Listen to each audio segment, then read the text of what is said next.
আনুষ্ঠানিকভাবে বুনিয়াদপুর পুরসভার পুরপ্রশাসকের পদে বসলেন সমীর সরকার ও উপপুরপ্রশাসক টিঙ্কু কুণ্ডু। সোমবার বেলা 1:30 নাগাদ সম্বর্ধনা অনুষ্ঠানের মধ্যে দিয়ে দায়িত্বভার তাদের হাতে তুলে দেওয়া হয়। লোকসভা নির্বাচনে যেসব পুরো এলাকায় ফল খারাপ হয়েছে সেই এলাকাগুলির পুরো চেয়ারম্যান ও পুরো প্রশাসকদের সরিয়ে দেওয়া নিয়ে আগেই হুঁশিয়ারি দিয়েছিলেন তৃণমূলের সেকেন্ড ইন কমান্ড সাংসদ অভিষেক বন্দ্যোপাধ্যায়।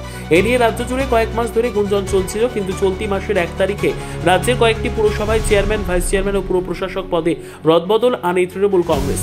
সেই মতো দক্ষিণ দিনাজপুর জেলার বুনিয়াদপুর পুরসভার পুরো প্রশাসক কমল সরকার ও উপপুর প্রশাসক জয়ন্ত কুণ্ডুকে সরিয়ে দিয়ে সমীর সরকারকে পুরো প্রশাসক ও টিঙ্কু কুণ্ডুকে উপপুর প্রশাসক হিসেবে নাম ঘোষণা করা হয়। সোমবার বেলা 1:30 নাগাদ আনুষ্ঠানিকভাবে নবনিযুক্ত পুরো প্রশাসন সমীর সরকার ও উপপুর প্রশাসক টিঙ্কু কুণ্ডুকে সম্বর্ধনা দেওয়া সহ দায়িত্বভার বুঝে দেওয়া হলো।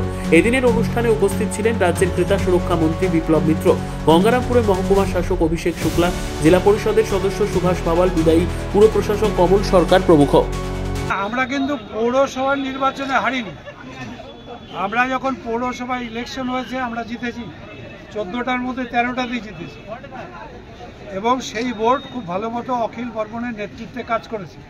জয়ন্ত কুণ্ডু ছিলেন সেখানটায়, উনি ভাইস চেয়ারপারসন ছিলেন বা চেয়ারম্যান ছিলেন, দুজনে মিলে কাজ করেছে। কিন্তু যেহেতু বোর্ডের সময়কালে নির্বাচন করা সম্ভব হয়নি, সেহেতু সরকারের হাতে এটা চলে গিয়েছে। সেই জন্য সরকার সেখানটায় আমাদের অ্যাডমিনিস্ট্রেটর বসিয়েছে। সেই অ্যাডমিনিস্ট্রেশনে অখিল বর্মনও কাজ করেছে কিছুদিন অ্যাডমিনিস্ট্রেটর হিসাবে। তারপরে কমল সরকার 1 বছর 7 মাসের মতো কাজ করেছে এখানটায় অ্যাডমিনিস্ট্রেটর হিসাবে, এবং জয়ন্ত কুণ্ডু তার সঙ্গে ছিলেন। অখিল বর্মন ছিলেন না, কিন্তু জয়ন্ত কুণ্ডু সাহায্য করার জন্য তাকে পুরানো লোক সেখানটায় আমরা দিয়েছি। তারা দুজনে মিলেই কাজ করেছেন এবং যথেষ্ট ডেভেলপমেন্টের কাজ আমাদের বুনিয়াদপুরে হয়েছে। এখানকার মানুষের কিছু কিছু হয়তো অভিযোগ ছিল যে অখিল বর্মনের সময় সবগুলো কাজ আমরা করে উঠতে পারিনি।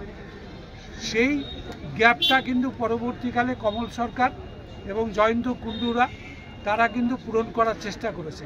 এরপরও যদি কোনো জায়গাতে কোথাও ফাঁক থাকে, মানুষের পরিষেবা সবটা পৌঁছানো যায়নি, এরকম যদি কোথাও থাকে, সেইটা পূরণ করার জন্য নতুন করে আমাদের সরকারের পক্ষ থেকে দায়িত্ব দেওয়া হয়েছে প্রশাসক হিসাবে। এখানটায় সমীর সরকার একদম ইয়াং ছেলে, কমলের চাইতে বয়স কম, সে দায়িত্ব পেয়েছে। আবার আরেকজন যিনি দায়িত্ব পেয়েছেন তিনি হচ্ছে একটা হাই স্কুলে তিনি মিস্ট্রেস, এবং তিনি এমনিতেও সরাসরি কোনো সরকারি কোনো জায়গাতে না থাকলেও তিনি কিন্তু বিভিন্ন ধরনের সামাজিক কাজকর্মের সঙ্গে যুক্ত ছিলেন। তাকেও আমরা দায়িত্ব দিয়েছি পাশাপাশি, এবং তারা দুজন মিলেই এখন প্রশাসন সামলাবেন, কাজ করবেন। এবং আমাদের কমল সরকার যিনি আজকের থেকে প্রাক্তন হলেন প্রশাসক, তিনিও কিন্তু এখানটায় তাদের সঙ্গে সমস্ত রকম পরামর্শ দিয়ে পাশে থেকে সহযোগিতা করবেন। ব্যুরো রিপোর্ট, উত্তর বাংলা সংবাদ।